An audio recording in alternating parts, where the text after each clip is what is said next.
Nous sommes très heureux de vous retrouver sur la panafricaine Medi 1. Bienvenue dans l'invité de la rédaction. L'énergie est la clé du développement en Afrique. C'est sur elle que le continent construira son industrialisation.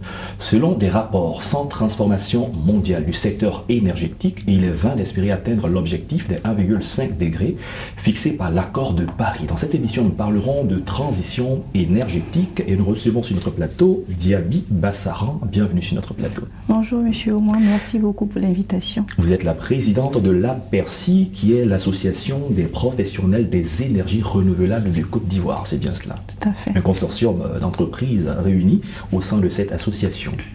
Avec vous, nous allons parler de transition énergétique. De plus en plus, on parle d'énergie renouvelable, de transition énergétique. Alors, on va définir quelques notions. Quand on parle de transition énergétique, qu'est-ce que cela veut dire simplement?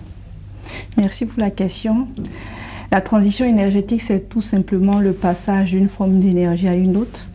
Et dans notre cas, il s'agit de réduire notre dépendance aux énergies fossiles qui sont le pétrole, le gaz et le charbon, afin de se tourner vers les énergies renouvelables ou améliorer notre efficacité énergétique en vue de réduire nos émissions de gaz à effet de serre qui malheureusement sont nuisibles pour notre planète. Alors la population entend de plus en plus dans les médias que dans tel endroit on a découvert du gaz, on a découvert du pétrole. On s'en réjouit et on nous dit qu'il faut réduire notre dépendance vis-à-vis de tout ceci pour passer à des énergies dites renouvelables. Alors quelle va être la différence entre les deux?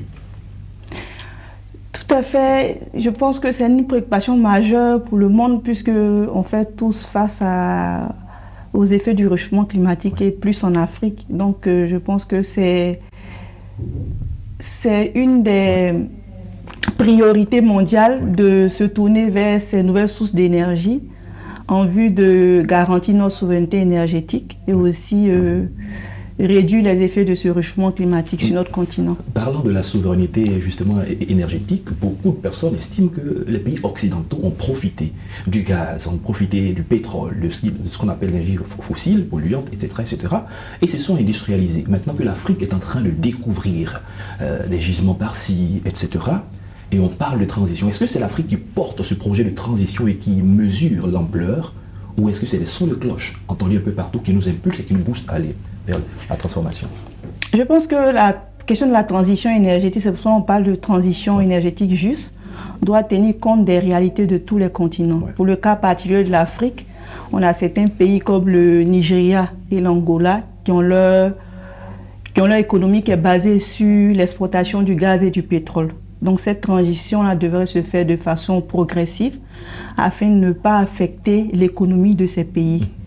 Et aussi, l'Afrique est malheureusement le pays qui subit le plus les effets du changement climatique.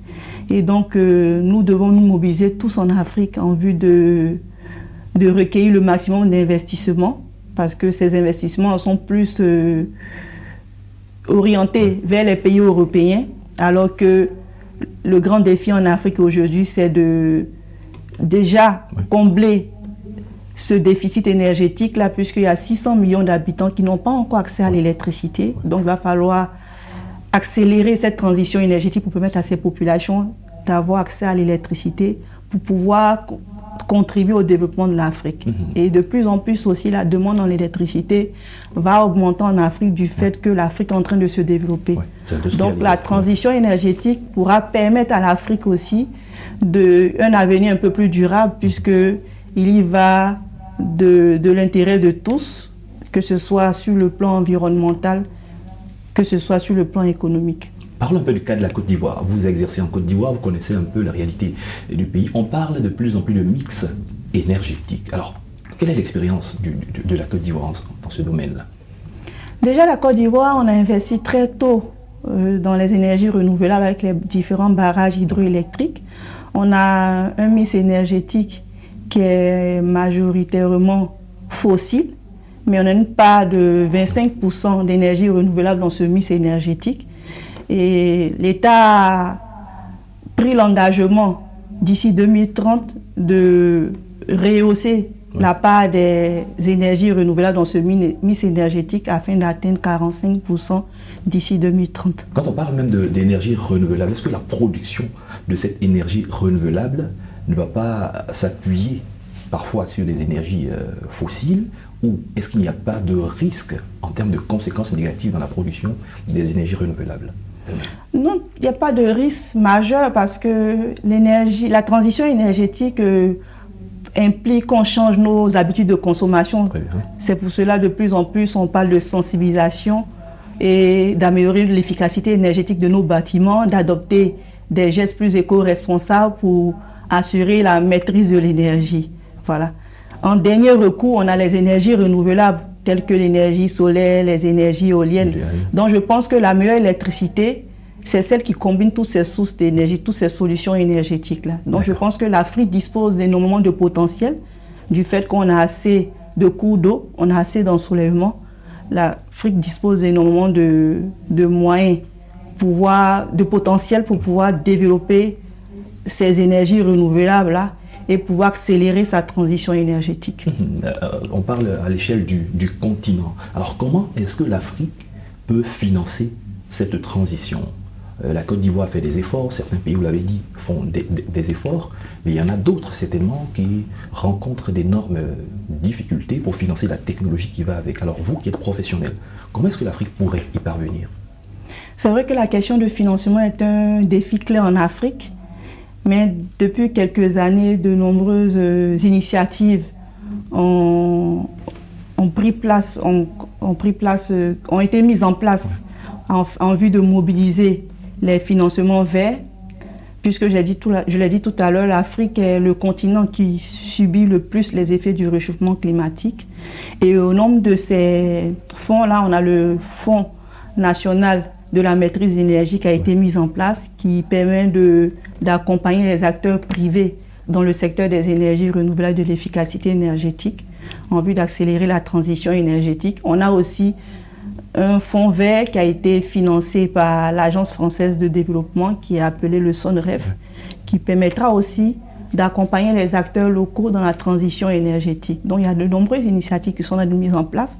Il y a aussi un cadre réglementaire qui doit être mis en place, bien entendu, voilà, en vue de mettre en place des politiques plus favorables, telles que des tarifs de rachat garantis pour l'électricité renouvelable, la taxe sur l'électricité, aussi des subventions pour permettre aux populations d'acquérir ces équipements à des coûts plus abordables, et aussi pour accélérer cette transition énergétique. D'accord. Puisque tout le monde parle de transition énergétique et que le monde est en train d'y aller, est-ce qu'il y a des risques au plan économique si l'Afrique n'y parvient pas tout de suite? Tout ce que l'Afrique découvre, tel que le pétrole, le gaz, est-ce que l'Afrique peut se retrouver à un moment où il n'arrive plus à vendre, il n'arrive plus à exporter toutes ces substances qu'il retrouve?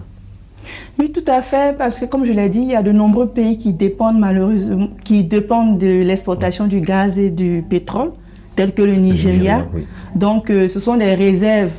Les experts disent que ces réserves-là vont disparaître dans une centaine d'années. À l'échelle de notre consommation, on n'aura plus de gaz, on n'aura plus de pétrole. Donc, aujourd'hui, il est plus que urgent que l'Afrique suive la tendance et même prenne le lead sur la transition énergétique, parce que, comme je l'ai dit tout à l'heure, on a d'énormes potentialités. On a suffisamment de cours d'eau pour développer les centrales hydroélectriques. On a suffisamment d'ensoleillement aussi pour construire des centrales à grande échelle, des centrales solaires à grande échelle.